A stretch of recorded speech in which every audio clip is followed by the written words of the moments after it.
Hey, what's up, Internet?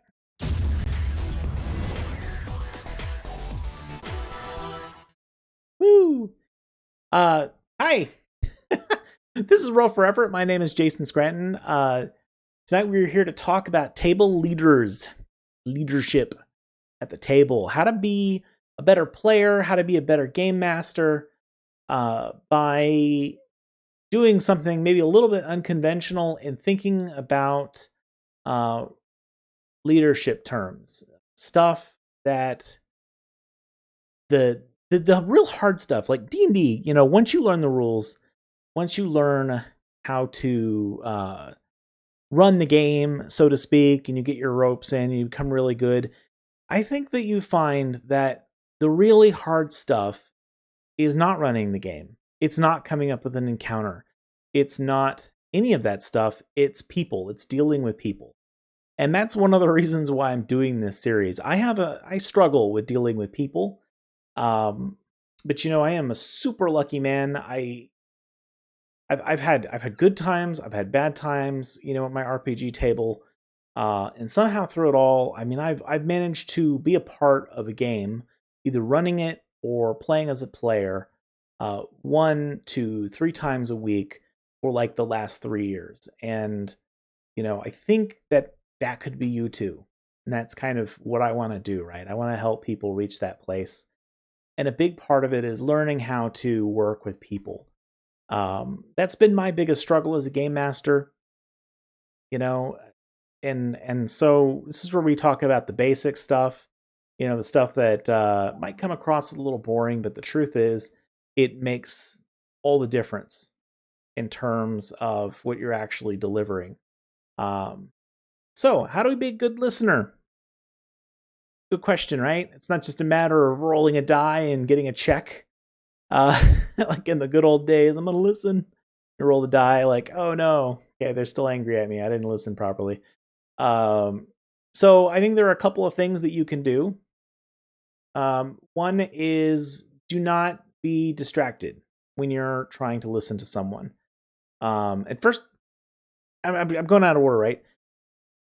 Understand that it is trickier. The thing I may have a harder time teaching is when should you listen, right? Because sometimes critical moment is happening and you don't even know that it's happening, right? Like somebody starts pouring out stuff and it, it's hard to know, especially if you get ambushed, if it's time to listen. Obvious times to listen are tribunals. Um, I think some of the most important times to listen are right after a game or right before a game. Because when you listen right before a game, that's your best shot at picking up uh, what people want out of the game, so you can help contribute to that game. Whether again you're the player or the DM, so that you can be a better person at those things. Now, after the game, that's another great time to listen, because often I think that that's the make or break point for a lot of groups. If a game did not go as well as it should for anyone at that table, and you don't stop and listen, and do a good job of it, you might lose, that person from your table, and you might the whole table might collapse. One guy leaves, and it's like, oh well, if we're not going to play this anymore, that it ruins the story for me, or I was really hoping to play with such and such. Like it can be a traumatic thing, that wrecks the party. Um, and it's sad. It's sad to be with another human being at the table and to find that they're no longer interested in participating in a game with you, and not necessarily because of you, but with you nonetheless. And that's tough to deal with. It's tough for me to deal with, at least. So when that's kind of like, to me, I think those are the most important times to listen. Obviously, if somebody tells you like, I really need you to listen to me, that's a time to listen. So here is my 2 cents on that, right? To be a really good listener, the first thing maybe one of the most important things is do not be distracted, right? Put your character sheet down, put your dice sheet down, pay attention to the people that are involved, the people that are speaking. It is so easy to, and this is part of where like you've got to recognize when you need to listen, because if you get distracted, it's not even a thing that you can control, right? Like somebody who's observing you, they can kind of tell if you're paying attention or not. People are not as dumb as you people might imagine. They're actually really, really smart. Most humans are evolved social animals. They read facial expressions, they do all that jazz, without even thinking about it. And people are going to form an opinion and be able to tell if you are distracted when you should be listening to them. Next thing up, do not interpret anything they say. And you might be saying, well, Jason, that sounds insane. How am I going to listen to somebody and not try to understand what they say?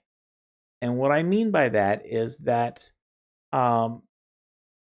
it's so easy to want to read into little inflections or things that people say, or like people will zero in on your word choice. They might say, like, oh, you said the word,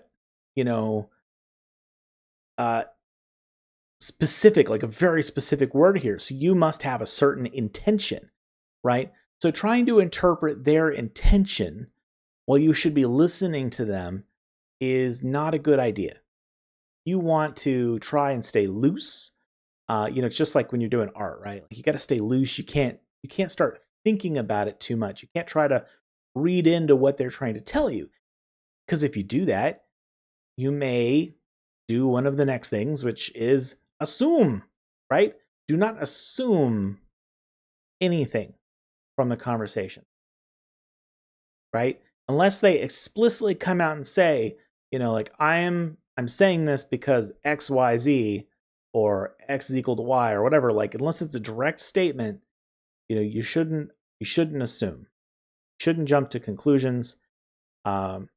I think that for me, like this is a reason why I have such a hard time dealing with people sometimes, is that I have a very high level of intuition. I'm really good at problem solving. It's kind of what I do in my daily job. I solve these really complex puzzles, essentially. And so I'm good at jumping to conclusions. And I have a real danger and tendency of wanting to like say, oh, wow, that's, oh my God, he's saying that. And he said that the other week. And if I put two and two together, he means the following. He didn't actually come out and say he means the following, but he means the following. Right? Okay, next. Give nonverbal feedback. And this goes back to the being distracted part, right? If you're distracted, you can't give nonverbal feedback. Nonverbal feedback is things like moving your head up and down, or going like that, right? Like, or using your hands like to move around and make gestures. That sort of stuff will really help more than anything else. Because, when we get to the heart of it, when somebody wants you to listen, very often they just need to be heard. They don't even have, like, they're not looking for a solution. They don't want you to provide them with a solution. So you really need to stop, think about your response before you respond to anything they have to say.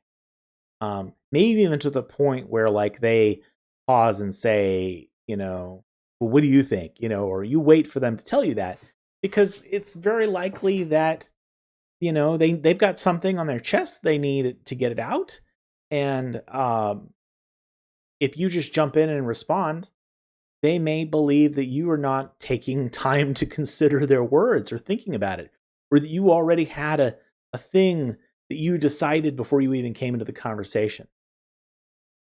So that's what I mean by that. That's what I mean by you've got to think before you respond. And last but not least, this sort of breaks the whole conversation we just had. So don't hate me over this, but the fact is that sometimes after you listen, there is absolutely nothing you can do to change what they think if they already think something. People have to change their own minds. You will find in life, if you haven't already, and I'm not singing to the choir here, that when somebody has made up a decision, they don't like being told that their decision is wrong. They don't like being told to rethink their decision. That's not how it works. You might be able to get away with asking a question, that might lead them towards what you're thinking, to give them an opportunity to think of it themselves. But if you come out and tell them, you're going to find that they have no interest in your decision because they have already made their decision. Even if it's a ludicrous decision, or it's a decision that's insane, or they want to make baskets and use them as rafts to cross the Pacific. They could do that, and that's their decision. You can't change it. And you might be an expert in like raft building, and you're like, no. If you do that, you're gonna drown and die. So, bad advice, Panda. Do not let your friends do things that might cause them to die. That's not what we're talking about here. But ramble. The truth is that listening is hard. Knowing when to listen is hard. Not being distracted is hard. Don't interpret, don't give feedback, don't assume, think before you respond. These are the things that it takes to listen, and none of them are easy, right? This is where it comes back to that dealing with the people side. This is not easy, but these are the things that if you can, talk about it enough or think about it enough, that maybe you'll be able to actually capitalize and do these things when the time comes. And when that time comes and a player is venting to you, or you are venting, or whatever, players venting to you, or you're sitting at the table with the players that venting, understand that that human being is looking to be heard. They're not necessarily looking for action. They might ask you for action, and if they do, say, well, okay, let's stop and think about it for a while. And if it is about something like they've decided that they're not having fun and they want to leave the group or whatnot, there's nothing you can do about that. It's a giant painful rabbit hole to try and fix them or fix that problem, because it's not a problem for you to fix. They're the ones in control of themselves. So it's not a thing that you can do anything about. And that is the hardest. Especially if you're a really good problem solver, or you're a really good people person, like that's a hard sour sucker to have to suck. I mean, that's the suckiest suck you can get. Anyway, thanks for listening, guys. I've been rambling way too long, and look, again, this channel, like it, don't like it, give us the thumb downs if you think this is terrible, and give us the thumbs up if you like it. Tell us what you think. I would be really interested to hear what other people have to say about this particular subject. It's not the kind of subject that I expect to see like a lot of videos out there on, because the truth is that talking about this soft skill stuff of leadership is not a thing that I think people immediately jump to, or that adults jump to and say, oh, my games would probably run better if we had stronger leaders at the table. And I don't just mean the dungeon master, because everyone assumes when you say leader that you're talking about the dungeon master. No, I'm talking about everybody. Everybody has to be a leader to keep the ship afloat, and to kind of understand that process of leadership. So thank you again, and I hope you have an absolutely wonderful evening. Thank you, and goodbye.